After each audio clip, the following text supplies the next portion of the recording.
She said that American soccer fans, most of them aren't smart. They don't know the game. They don't understand. Gio. That guy Gazpacho. Sports can take a lame gorilla, okay?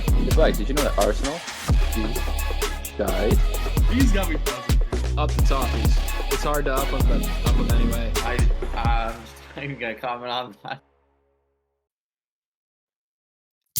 Welcome back to another episode of Footy with the Boys and Cheers. We have a fun little episode. Need a whole lot of fuel here. By the way, that crack came through perfectly. Oh, let's go. It was fucking gorgeous. Of a nice beer on a Sunday. Now for soccer, that's an early beer, but a big back nonetheless. Boys, Nick, I think I already know how you're feeling, but give it to us anyway. We can see the logo in the background. Oh yeah. I am feeling phenomenal. So fucking pumped to be on the pod with you boys today. The race is on, boys, and I'm here for it. It's gonna be a fun couple months.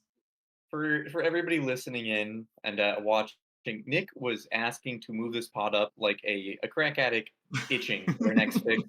This man could not wait to talk about what happened today, and we will get into that. But Mike, first, you're wearing an Everton kit, and is that a Chicago Bears hat? They might not be a good omen for our topic. I don't know what you're doing. Those are pretty complimentary teams, dude. They're about the same. I don't want them to be. Sorry, that's just kind of how it is. Yeah, I'm excited too. If I beat Liverpool, I'd be even more excited, but I'm here. I'm for it. Yeah. Mike, as you can tell, has a tough rooting interest in his teams right now with Chicago Bears and Everton Toffees here. But let's get straight into the positives of it. Today, there was a top-of-the-table clash between Arsenal and Liverpool. Jurgen Klopp's last season, Arsenal looking to put themselves back in a good position for the title charge, and they did just that. Started off early with Saka, and there was a little bit of doubt towards that halftime after the most Stupid mother. FIFA goal possible, a whole bunch of deflections. Oh, and just God. Slow roller into the net by Liverpool. But Arsenal, from the first half and on, did look in control of this one. They had a game plan that was wildly obvious of what they were trying to do, and it was still working exactly how they wanted. Martinelli, a huge part of that, got his name on the score sheet, and Trossard finishes it off with the third there. Nick, huge victory, not just against a rival team, but for much bigger implications in that title charge. What does this mean for Arsenal, and what did you see out of the boys today? Oh my God, what does it mean for me? For me, it was so great. I was so happy. I don't think I've ever been so defeated and anxious during a halftime, going into half as I was. I was like, we completely dominated this game, and just complete stupidity from William Saliba. Maybe the first time I've ever said that about the guy, because he is composure personified. But you could ask my wife. I was just depressed on the couch, and it was 1-1 at halftime. They came out with a strong 10 minutes. Dude, I was having power outages during this game. If you were following my Twitter and the live tweets on Footy with the Boys, this was a roller coaster. And You're married? Feels so good. It feels great. We just lost half our listeners. The fuck, dude? Legit, only OnlyFans models follow us on Twitter, so maybe I'll put the ring away for the pod. True. So, but yeah, man.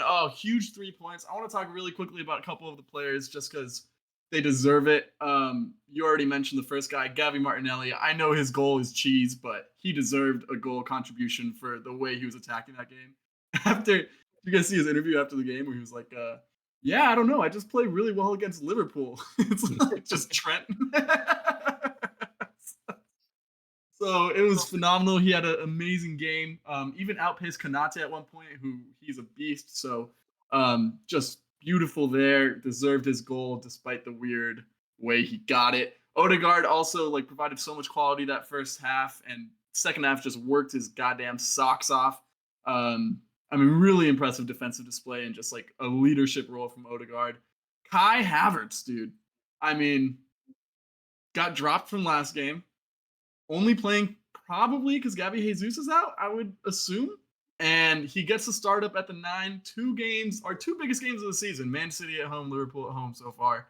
He has been instrumental to the win. Big game player. He should have finished the first goal. I know that. But it ended up in a goal, so I won't complain too much.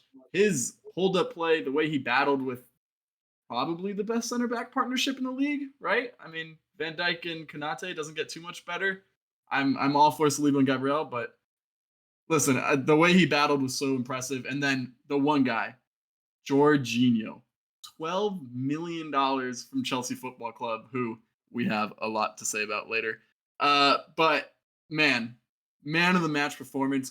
I mean, we know his quality in possession, controlled the game, smart touches all over the field. But defensively, like the first half, the reason we looked so dominant is because he was everywhere, just sniffing out any sign of danger, small little touches to get it back to Arsenal possession. I mean, wow, that is his best performance in an Arsenal shirt by far, beating his Newcastle one from last year. And what a luxury to have a player like that. Aside from that, I mean, the race is on, boys. 3 horses in this bitch, and I mean, I'm gonna back my boys till the end. 3 points is big. We're 2 points behind the leaders. Ahead right now on points on Man City, although they have a couple games in hand. Man, we beat the fraud allegations. This was a big game to win. 4 points out of 6 versus Liverpool this year. 3 for 3 versus Man City so far. I'm liking where the boys are at. Things to clean up, obviously. The goal is dreadful, but what a fantastic day to be a Gunner. Yeah, what a game for Arsenal. Clear game plan. It worked very well. They seemed in control for really most of this game in how they were attacking. They were just running at that back line with a clear idea of how to attack. Mike, it's a huge prove-it game for Arsenal and a huge momentum boost for them. But looking at it from a Liverpool side, it is yes, it's not a season ending or anything crazy, but it is a stumble.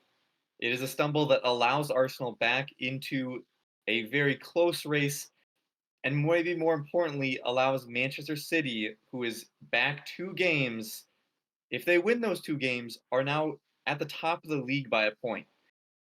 So Liverpool, yes, you lose a game versus a very good team in Arsenal.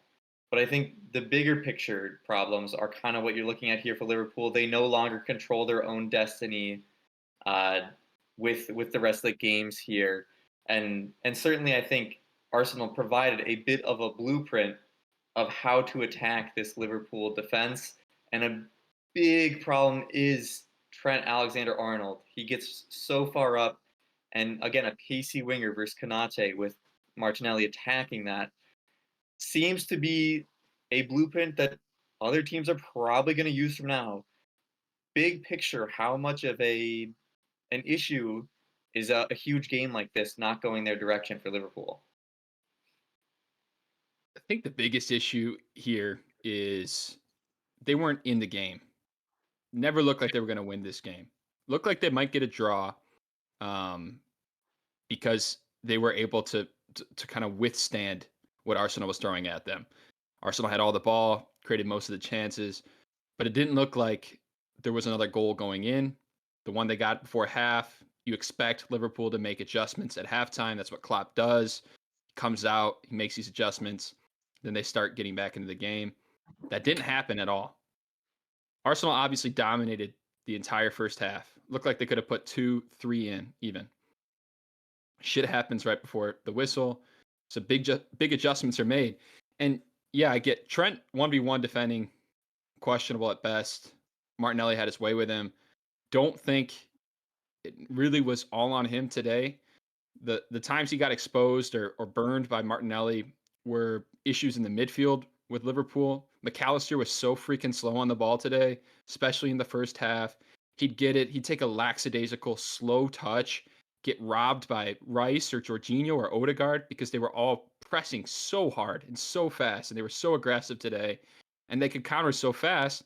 And with Liverpool's game plan, Trent inverting, coming into the midfield, he's not in a position where he's ever going to catch Martinelli, and he could burn him in the pace. And then you're relying on Konate to track down a dude who's just significantly faster than him.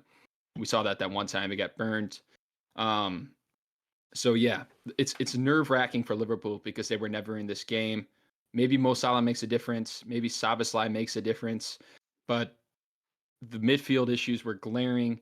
And when it looks like they can get a point, their two most reliable players make huge mistakes. You have Virgil van Dijk and Alisson, lack of communication between each other. Don't know what happens there. It looks like Alisson's charging out and should clear the ball. If you're leaving your line, you have to get the ball. I don't care if you think your center back's going to get it. You left your line. It's up to you at that point. So a brain fart from him.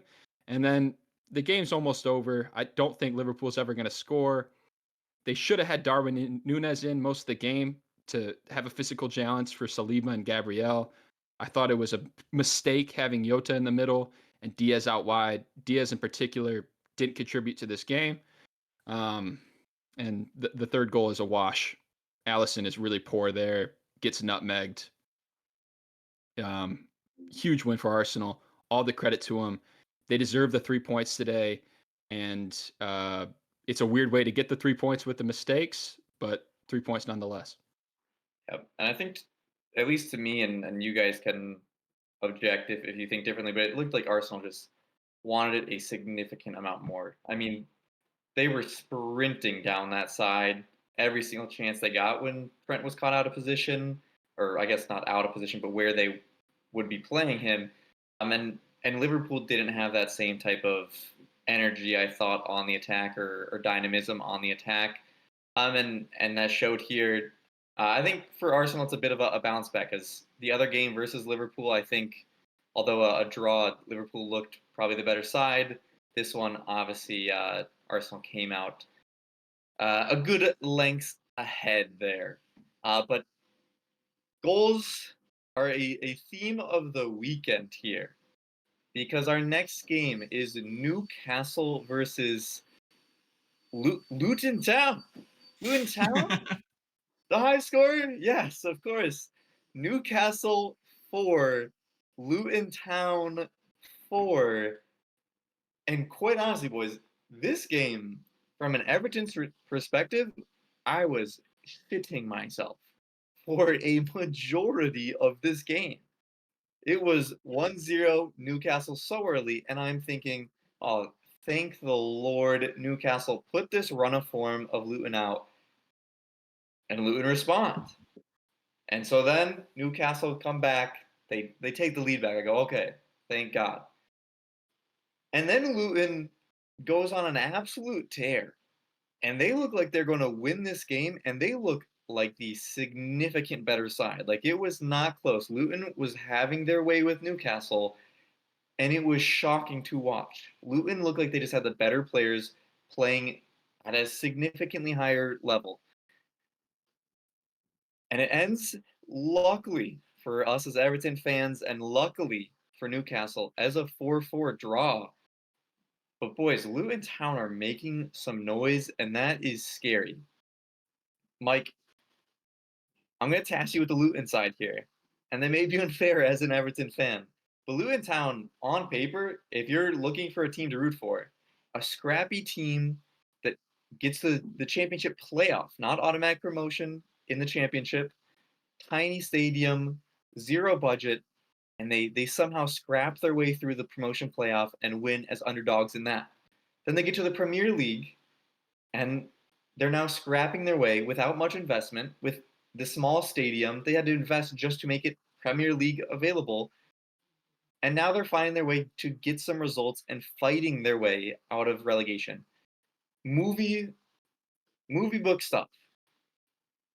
But fuck, man, this is so bad for Everton. This is terrible. What are you seeing from Luton, and how scared should we be for any other relegation side, seeing how Luton have started to play recently? They're legit, dude. They're a properly good team. They're fun to watch. They're energetic, and yeah, and if you don't have a team to support in the Premier League, why not pick them up? I think as Everton fans, we have to turn our sights elsewhere for a team to leap? Nottingham? Brentford, maybe? I don't know. Not Luton Town at the moment. They're running too hot. And it was an excellent performance on their end. They targeted the weaknesses of Newcastle.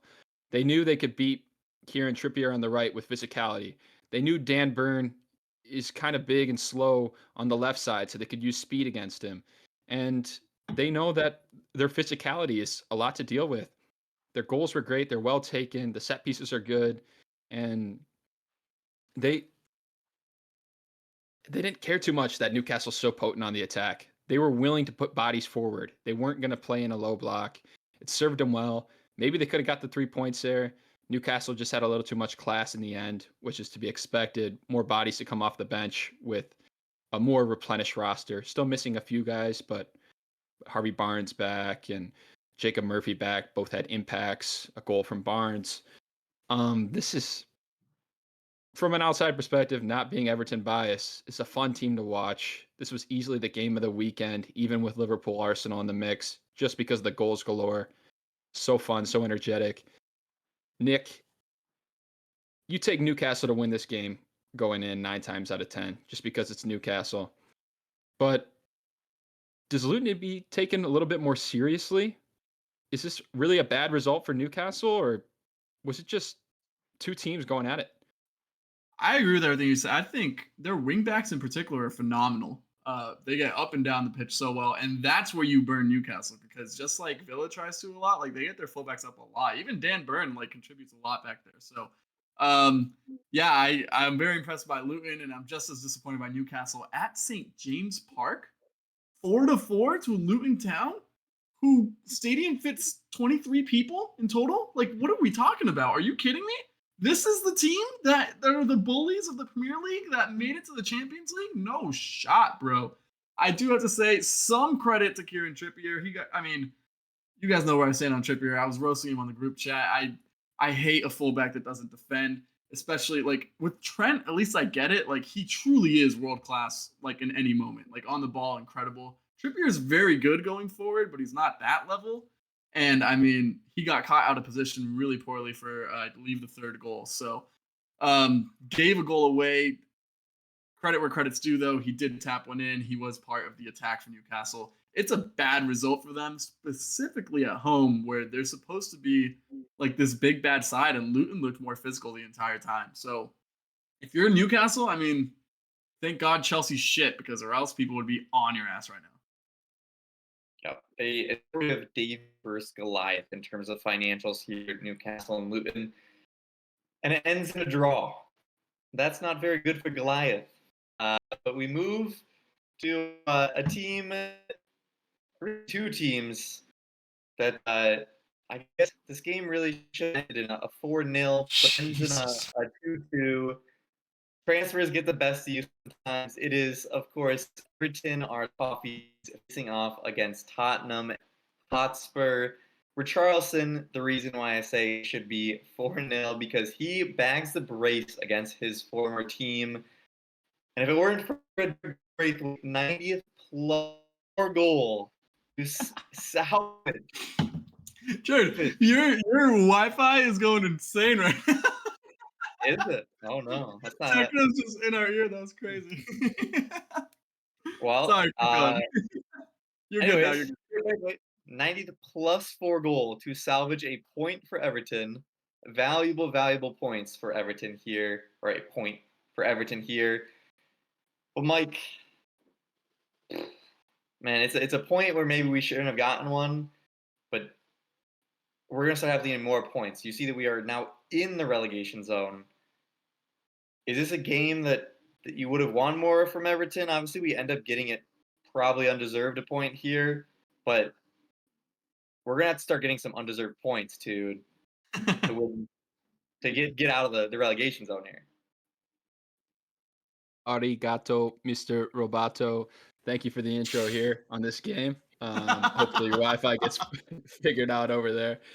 Yeah, I wouldn't go as far to say is undeserved point.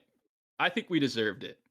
Yeah, Tottenham had the clearer chances from an expected goals, as Nick pointed out to me yesterday. I watched this game and I didn't think we had that many great scoring opportunities. but Everton had significantly more expected goals. So that is something to look at. The goals we concede, they're tough. The first one that Richarlison scores, scrappy. I'm not huge on the defending there. And then the goal that we score is the scrappiest Everton goal I've ever seen. Could have been a foul on Macario there, but I didn't see anything. Perfectly clean to me with my virgin eyes. So, yeah, we'll take it. And then the Richarlison second goal, that's just a piece of class. Ball goes around, and then he puts it in the top corner. Credit to him for not celebrating against his former club. I like a little respect. I would think he's the type of player to go absolutely ballistic when he scores, but he showed a little grace there, and he's in really fine form. Yeah, and then the game's pretty much a lull until stoppage time at that point. We don't have a whole lot of the ball. It's really scrappy. The attack's really not all that impressive, but we stay in the game, and you win yourself a free kick in stoppage time. You put all your cards up there, and Jared Branthwaite with his first goal for Everton. What a time to do it. He's been an outstanding player all season. He deserves it. Yep. And a little shithousery from Seamus Coleman at the end, laughing in Romero's face. Romero was part of that goal, heads it back to him, and Branthwaite capitalized on it. So I love that. I didn't love the inclusion of Seamus Coleman coming off the bench. I've made my points clear about him. I like him as a role model, as a leader, but from what he offers as a player these days, leaves a lot to be desired. Thought Godfrey put in an okay performance. He got his second start in a row, playing a little out of position in the right back, but he did well to deal with Werner's pace most of the time. Nick, did you watch any of this game? What'd you think? Yeah, I mean, to be honest, it was an early wake up call on the West Coast. I bet, dude. It's early for me. I catch the abbreviated version of this game. Again, I'm just biting my tongue this episode, going back a little bit because Richarlison has found some very, very good form. In a room full of critics, I may have been the loudest one, and I believe I've called this man a pigeon, and perhaps much worse. But really in some good form right now, including a banger in this game, which again he didn't celebrate. Credit to him. Yeah, he's finding some form. I think Spurs needed it because they were not up for this game. This was Flags' preseason champion, week 6 champion, so a bit confusing to see them struggling against a relegation side here. No offense to the boys. No offense to the boys. Listen, hey, numbers don't lie. Hold on. So, fingers crossed that they get out, but numbers don't lie for the moment. So, yeah, Tottenham just not looking great. This is a team that relies on Heung-min Son and James Maddison. They need them both firing to be the most deadly. They're missing one right now, so the draw is probably the best of what they deserved. Another little, just a little input here. Does Everton have the slowest attacking players in the Premier League? Forget about everything. But It's not a fast team. Goodness, dude. I think Jack Harrison might be our fastest player, and he got ran down by a 5-yard head start from Mickey Van de Ven. Fast guy, but dude, we don't have any pace. No, it is probably the worst team to play in FIFA. They have 0 pace. And it does not get made up for by clinical finishing up top. It's just not Big great. Tom. But I feel as though Spurs, yes, Nick, maybe I was a little bullish on them at the start there when they were high and flying. The depth certainly was an issue. We had plenty of episodes talking about depth wins championships. They do not have that. They do not. But I think they find themselves in a really interesting position. They are 6 points above Manchester United in 6th, but they are 7 points off the top. So they're really just kind of coasting and fighting for maybe top 4. So, dude, nothing. Are these games really mattering too much of close games? I mean, yeah, obviously they want to, but like they're still not far off from 4th, and they're not going to drop below Manchester United. I think they're kind of it definitely matters. They have to get top 4 for all the fucking hype they got at the beginning of the year. If they don't get top 4 with Villa, that's a huge disappointment for Tottenham Hotspurs. It just is. I believe they're a shit club, so they're overachieving. But what I want more than anything in the entire world, aside from any Arsenal success, is to see a Man U and Tottenham scrap for Europa League. Just let them tussle it out. Let them knock points off of each other, all for the grand prize of playing on Thursdays. I am here for it, and I want to see it so bad. Yeah, I feel like Tottenham at this point, it's Aston Villa, and that's about it for their competition. I don't think they're passing Manchester City, Arsenal, or Liverpool. I don't think they're as shit as Manchester United. Maybe we can revisit this clip if something happens though, and see. But we move forward elsewhere in the Premier League, and we go to one that had a lot of interest solely because we are Americans. It is Nottingham Forest 1, Bournemouth 1. Callum Hudson-Odoi with a hell of a goal here, I will say. Goes off injured late, which might help Gio Reyna's playing time significantly. But Mike, in this one, really all we're going to focus on is Gio Reyna. Came on. He's not a Nottingham Forest player. He is on their team. And he plays for them.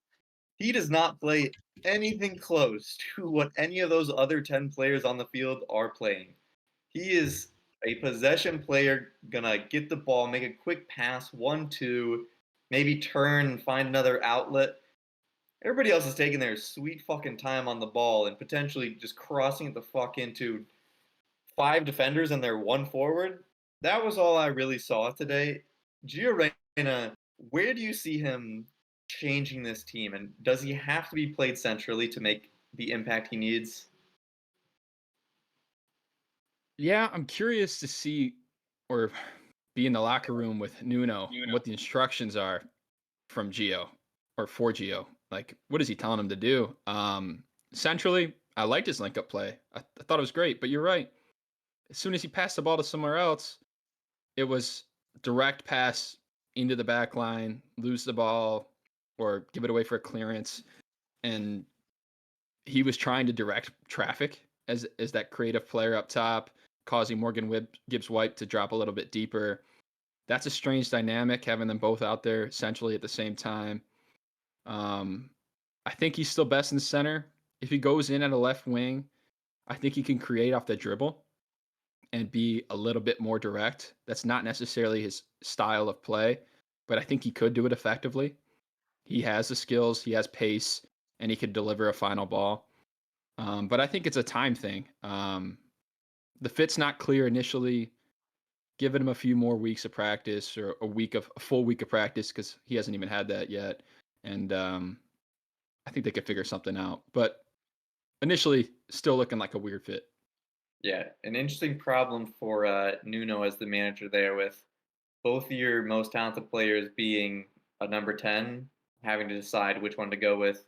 Gibbs-White, obviously, I think fits a little bit more of how Nottingham Forest play, and Gio Reyna a bit more of potentially a more possession style player than what Gibbs-White is. We move on to a game that, Nick, I was so ready for this game for me to give the flowers to Chelsea, to say, do you know what? They have turned it around. Cole Palmer was probably their best signing. He has been scoring goals, although a lot of penalties. He's been scoring big goals for them. They're getting results. They're moving their way up the table. And then Wolves absolutely fucked on. It was a lot to a little in this game. Thiago Silva makes it a little bit more respectable at the end, but Nick, every single time it seems to turn around for Chelsea and they start to get maybe some points and work their way up the table, they drop themselves back into that 10th to 12th position in the table. Does the breakthrough happen this year? And should Pochettino still be their manager by the end of the year? Cheers How to the hell are you Poch. dropping a full beer already in like 30 minutes? God damn. Dude, it's been a good damn day, let me tell you. Hey, up the Wolves, bro. Champions League. This bound. is up the goddamn Wolves, Palmer. Let's go. What a collection of players you guys had. Mateo Cunha, whatever his name is. Cunha and Neto are ballers. We're the They best are team for in the real. league. That's not true, but they're good. And overall, this Chelsea project, is mudded. It's in the mud. It's bad. I think. Listen, as much as it pains me to say this as an Arsenal fan, I think it's time for Poch out if you're at Chelsea because he, I, I've been blaming the players for most of the season. I still think that they don't have a player that is worthy of being in the top 4 team. By the way, I stand by that take. Some good players on some good mid-table teams or Europa League teams, maybe, but I mean, Sterling had a run of form. He's fucking shit now. Missed it. Sitter today. That being said, Poch down 4-1, I think it was, when he brought on 2 center backs onto the goddamn pitch. Like that is inexcusable as a manager of any game, and like he was just trying to stop the bleeding because Wolves were running on them that bad. It's Badialisha and Gilchrist being the 2 substitutions in. Bad from Chelsea. Very happy for me. And even Caicedo, who had a good moment with the assist to Palmer, that was a beautiful ball. Then immediately gives a goal away, gets subbed out, starts like crying on the substitute bench, is like banging chairs around. Like it is bad in there. Thiago Silva's wife tweeting like manager out, Poch out. Like it is, dude. It is bad. It is bad in Chelsea. They need a lot of change. I don't know if money can fix what's going on right now. Yeah, money maybe cannot buy happiness all the time. But Mike, what this game brought along, and Palmer, if you can go to the table standings here, it brought something that I thought was pretty cool until we get into our next game here, which kind of ruined it, is Wolves are at 0, directly in 10th place, center of the table. Everybody below them is at a negative goal differential. Wolves in the middle at 0, and everybody above them I thought would be positive. But that brings us to our next game. 6th place is Manchester United. 6th place with a negative goal differential. Manchester United. I'm going to give them their flowers. Højlund had a hell of a goal here. Gazpacho, as our producer likes to say, with a brace. And this was a much better looking performance for Manchester United, getting a multiple goal win and not allowing stupid goals in, versus a pretty good West Ham side. But that is pretty fucking funny. They're a negative goal differential in a position for a European place. But Mike, nevertheless, how funny that is. This is a pretty big positive for Manchester United to be playing like this going into the stretch and to have the position that they are in, for as shit as they've been, for as bad as the goal differential is, they find themselves still in 6th. That's obviously not the European spot they want, but a European spot nonetheless, which off of form, off of play, probably not something they should be in, but huge result here from Man U. What do you make of it? I'm kind of starting to believe that they have a team here that's going to get some points. I wouldn't rule out a late season like push to get 5th or 6th. I think they're, apart from maybe Newcastle, the best of these teams in that area. I think Newcastle's probably pretty close, and I just trust them a little bit more. Wolves, they play so loose that they could win by 4 or lose by 4. So we'll leave it at that. But Craig Dawson starts for Wolves. As you're right, you're pointing out this goal differential. Maguire starts for Manchester United. Not today, he didn't. But he did come on. And or he did start today. You are correct. Yeah, Rafa Varane got jumped to the bench. Eat my words. But their biggest issue was not being able to score goals this entire season. And the last 2 games, they've scored 7. So they figured something out. Højlund, he's starting to score. He's found it. The goal he had today was phenomenal. The way he dribbles it and then finds that bottom left corner. Maybe I'm blanking on a goal this week that was better, but that's got to be up there. That was really great play. Richarlison. Yeah, Richarlison was pretty damn good. You are correct. But the other big issue was in their midfield, in the middle of the park, how bad they were defending against the transition. And that pairing of Casemiro, hopefully he stays healthy, and Kabi Manu, who is just an absolute talent. He's been showing it for sure the last couple of games. His earlier cameo early in the season, it was Who knows if this guy will be legit ready right now? He definitely is ready. He's showing it. That's a legit pairing. They can do some damage, frees up Bruno. He could still run, but he could be a little bit more creative. I like that three they have going. Rashford's still a little stale for my liking. He scored the other day, but he's still pretty one-dimensional. Garnacho, absolutely phenomenal. He's found his starting spot. This team can score goals now. So they figured out their main two issues. If they could be defensively solid enough, Lissandro Martinez went down again today, but with the rest of the center backs they have, they should be okay. I'm not ruling out a late season push, man. I believe it. Do you believe it, Nick, or is it a little too early?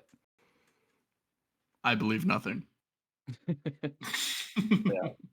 Nick, but you would say it does feel like in a basketball term, you need to see something go through the net, and it feels as though at least Manchester United has seen the ball go through the net, whether that be free throw or a short jumper, but they are seeing the ball go in the net, and that is certainly going to help the momentum with scoring some goals. This will do something for their confidence for sure. Højlund specifically, oh my God. I mean, he's had the right profile all year. I think we've said that. I've been a little hesitant to jump on him, and then as soon as I did jump on him, he turned form. So my bad, rest of the Premier League. But yeah, it does something for their confidence. It's good for Man U. Let's not get too overexcited though. This West Ham team honestly could have scored a couple during this game, and Man U's second goal, and I believe third. I don't know if I saw the third one, but Garnacho's first one definitely was a deflected goal. So, yeah, it's a good win versus a good opponent. An opponent that's their rival right now, based on the table. So it's definitely going to help their confidence. Yeah, it's a I don't direct think jump. I don't think you're wrong about Højlund. I think it was just the wrong timing. Being thrust into that team as a 20-year-old and not having someone not serving as an understudy, having all that responsibility is a ton right away. So maybe he's just adjusted. Maybe it's just been enough time. Do you give credit to Ten Hag for sticking with him? Or just no other choices? really no other choices. Anthony Martial's not taking that spot, let's be honest here. And he's hurt now, so he couldn't even if he wanted to. If there was another guy, sure, give him credit, but I'm not giving him any credit. The other guy I want to talk about, poor Calvin Phillips. He's played 2 games for West Ham since making his transfer from Man City, and he's been directly involved in giving away 2 goals. Man, he's getting the ball from his center back, showing 2, and then he's just not really going to it, getting absolutely bodied. And it's been essentially the same 2 goals, back-to-back games. Tough start to life for him over in West Ham. Yeah, I think we're starting to see the difference of Calvin Phillips under a Bielsa who would make sure he is sharp and firing, certainly with all the crazy amount of training and conditioning he would do, and something that Pep said, that he seemed really out of shape and lethargic. seems as though Bielsa had put a bit of fire in his ass to really get him up and moving around, and maybe other managers aren't able to do the same for him. So not firing the same as maybe West Ham would have hoped. But we move to a bit of the cleanup of the rest of the games around the ground, and Burnley with a surprise 2-2 draw versus Fulham here. So that bottom 3 gets an extra point here with a late goal. But I will point out, Anthony Robinson had one of the assists of the goddamn season this game. Whether it be fully intentional or not, he had a over his back bicycle-esque kick assist from about the halfway line to his forward, who then puts it in. Look at it if you need some good viewing. We won't show it here because we do not like being copyright strike. But it's a hell of an assist. We would know nothing about that, right? No. Yeah, we definitely have not had shorts taken down due to editing clips. But we move to another goal-filled game. It is Aston Villa versus Sheffield. This one, the bottom 3 team did not get really anything. Maybe shown a little bit of mercy since there was 5-0 at the 47-minute mark, and they did not go on to score anymore. Not much to be said about this. Good team versus bad team. And we close off our our week in the Premier League with Brighton versus Palace. This one, Brighton absolutely slaughtered them 4-1. The only real headline with this is how stupid Roy Hodgson was for at 3-0 subbing in Olise after he was taken off for an injury last week, for him to re-aggravate and get another injury that takes him off. If your golden goose is maybe a little banged up and you're already going to lose the game, don't sub in the golden goose who can get injured more.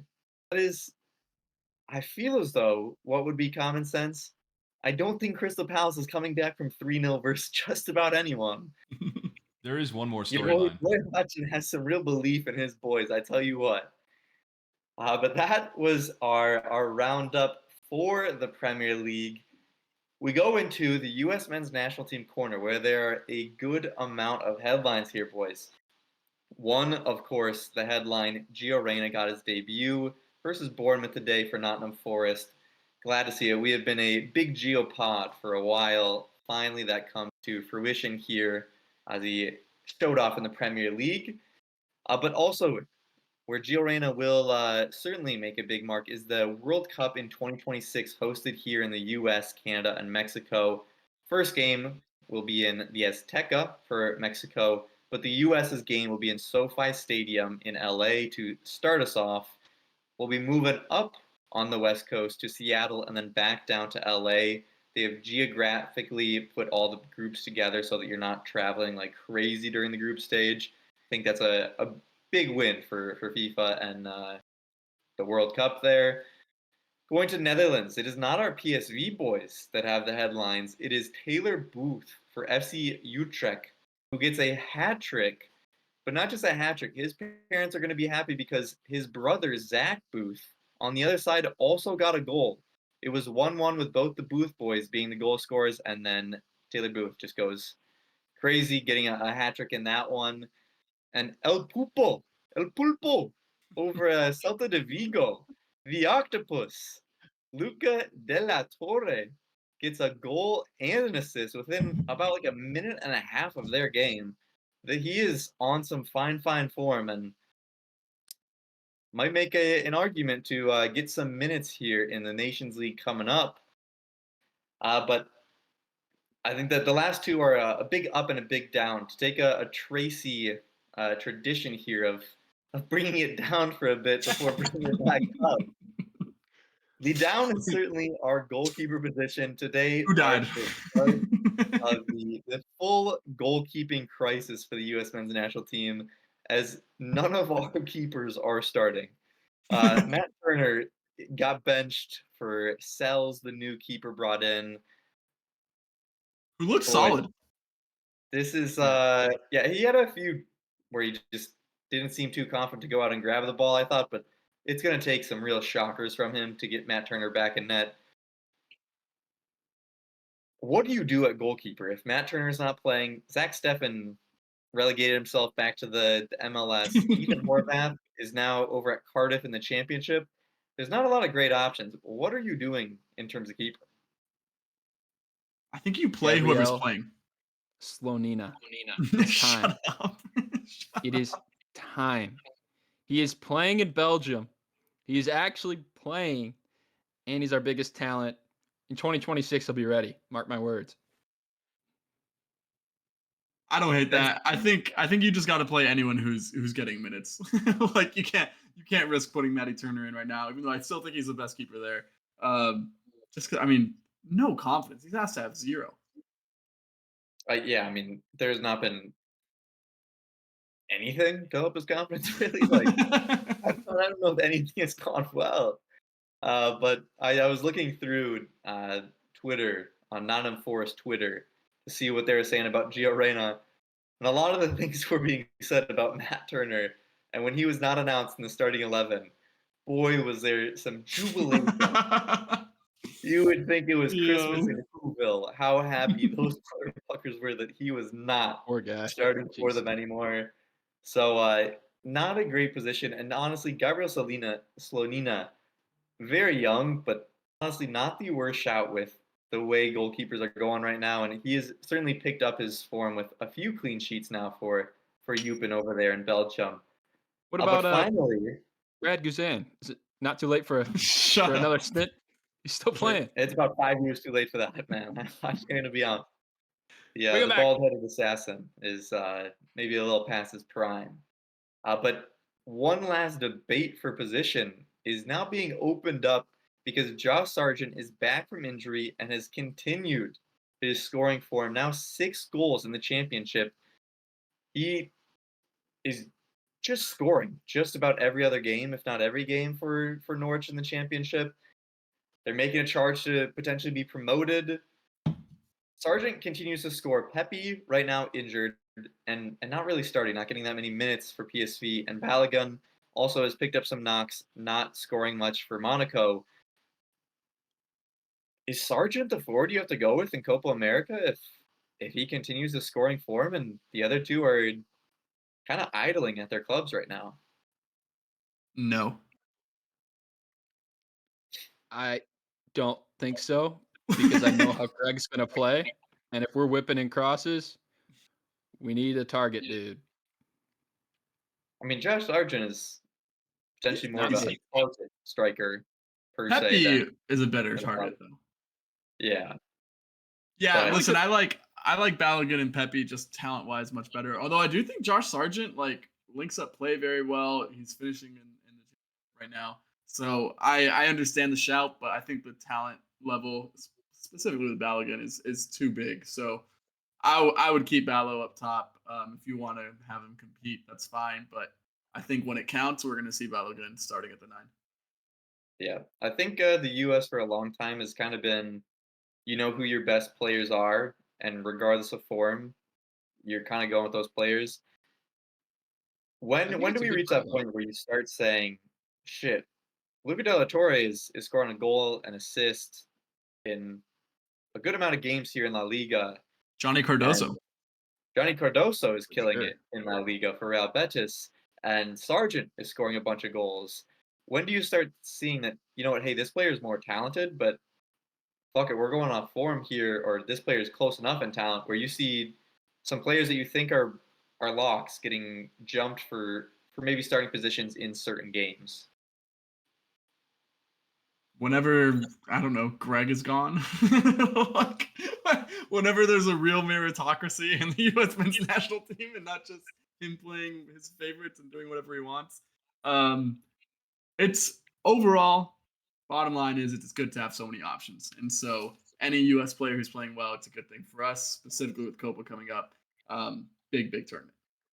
Yeah, not just Copa, but the Olympics too. And I think Sargent could certainly be a shout to be included in that. Or Pepe, you put him over there and allow Sargent to join in on Copa without having to use an overage exception for Sargent at the Olympics. I think, Like, you're about to say something? yeah, I think the adjustments for starting personnel or the players you bring to a tournament, I think it has to be identified earlier. So if you're playing the friendlies or the Nations League or whatever, try it out there. You can't try it out at the tournament. It's not going to work. But aside from a few exceptions, the Weston McKennies, the Christian Pulisic, which I assume their form is going to stay true and stay high, they should be the only locks on the team sheet. Anybody in the MLS should really have to work for it. Anybody not starting in their club team should really have to work for it. There shouldn't be any shoo-ins. It really should not be the case. The biggest teams in the world, the best international teams in the world, aside from their star players, everyone on that sheet could be dropped at any moment for the most part. So we have to adopt the same mentality, in my opinion. To be fair, one of the top teams in the world, England, does not have that mentality, as Calvin Phillips, who we just got talking about how shitty he was, has been in their squad for just about every a squad selection, and Harry Maguire, although he was a player of the month. So maybe I should eat my words on that one. But boys, I will leave it to you for closing thoughts. I got a quick question, Nick, actually. of course. What? Oh boy. Dude, I didn't even know that soccer was a Olympic sport. Do people care about that? Are you kidding me? No, I didn't know. It's the biggest sport in the world. You didn't know it was in the Olympics? What the hell? I had no idea. I thought the Olympics were for weird sports like BB gun shooting. To be fair, It's, there are a it's lot not of. that big. I don't think the Olympics globally, in terms of countries, that they're not looking at the Olympics as, oh my God, it's Like I thought the It's our FIFA World was just Cup. like the Olympics of soccer. I didn't, It is because it's a U23 tournament for the Olympics. yeah. You get a few exceptions for older players. So you just see a lot of young guys. Okay. And like Mexico won the Olympics a few years ago for soccer. And you never really see their senior team compete all that much in the World Cup. I At believe they had a least bronze, and Brazil had won it. I thought they beat Brazil in the final, but I could be No, it's incorrect. Neymar penalty in Rio. I also have one Okay. more Yeah, thing okay. because Flags fucking ghosted me earlier. One more headline for the Crystal Palace game is that Nick Tracy did call that Crystal Palace would have a run of form in the second half of the season. Just want to put that He out did. there. But he said they'd be good. Yeah, Yeah, he his did. that was his Oh, like team God. that he picked to turn around. Clip it. Wait, Dude, I was going through clips to make the intro, and I was like, this is a good one. IG Reels. Yeah. By the way, just really I- quick, can we get some fucking love for producer P for that intro video? I know Thank you, all you boys. guys watching love this thing, and oh my god, what an absolute banger! So this pod's going places. Let's fucking go. and the fucking fine. thumbnails. And the thumbnails. Let's go. Fine with the thumbnails. Yeah, this place is going places. But Nick, I also want to do maybe check in on the other prediction that Nicholas Tracy had made on who he thought the biggest That is true. disappointment of the season would be, and check in All, on all that. I have to say is that I am so sorry to our viewers for bringing just maybe the stupidest man alive on to do our midseason special. You This invited man him to knows the nothing end about season. ball. You invited him to the Yeah, end well, season he's pod, too. gonna be at the end season because let me tell you, this motherfucker's gonna have to pay for his crimes. Thank God, stupid doesn't run in the family, and Mike Tracy can join us every week. But God damn it, that kid does not know what he's talking about. To be fair, there is still a good section of the season available, and this clip may age very poorly for you by saying that. That is rough. But nevertheless, at the moment, Arsenal are looking good. Nick, I will go again for closing thoughts. Take two. Up the Arsenal, 3-1 to the boys today. Huge 3 points. Fucking banger of a pod, boys. Lovely being on here with y'all. Let's go. It's time. 3-horse race. Let's show them what we got. We are the Arsenal. We have everything needed to do a real challenge here at the end. So I'm excited for the next couple months. All right, Mike, your much anticipated sign off. Tell us who died and who has a game this weekend back to back. Well, Roy Hodgson's still alive, but he's just hanging on. Oh my god. If he dies this week, I'm gonna lose my shit. My brother was under the impression that the older your manager is, the higher you'll finish in the table. So that's where he got the Arsenal Crystal Palace mix up in. It happens. Congrats, Nick. Big win today. The title race is officially alive. We have a 3-man race, and I hope it's a tight one all the way up until the final week. That would be amazing for us fans. Up the Toffees, big point against the Spurs. Thanks for joining us. Shout out to Producer P, the best in the business. Check us out on all socials. Let us know how much you love our new intro. See you later. Peace. Peace, y'all.